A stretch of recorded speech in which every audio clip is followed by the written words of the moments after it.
Stop the clocks, it's amazing. You should see the way the light dances up your hair. A million colors of hazel, golden and red. Pistoia, Pieve di Sant'Andrea.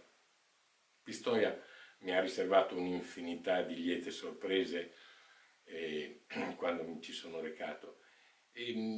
Mentre a un certo punto, trafelato, un po' in ritardo, trotterellavo per recuperare la mia moto, ad un tratto mi si è parata dinanzi la bella facciata di una chiesetta che mi sono affrettato a fotografare e che solo in seguito ho scoperto essere la Pieve di Sant'Andrea, che fra l'altro al suo interno custodisce uno straordinario pulpito di Giovanni Pisano. Purtroppo in quel momento la chiesa era chiusa e fra l'altro non lo sapevo appunto che conteneva questo gioiellino e non ho potuto fissare il pulpito nelle immagini.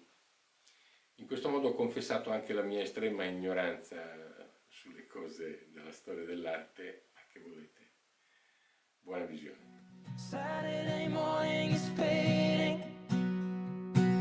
The sun's reflected by the coffee in your hand.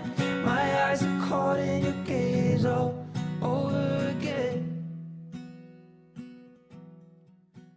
La chiesa risale all'VIII secolo ed il suo particolare slancio verticale costituisce parte non indifferente del suo fascino.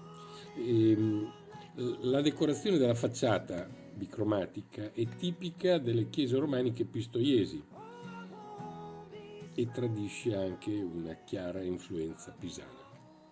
Tied it till the afterglow, and we'll burn so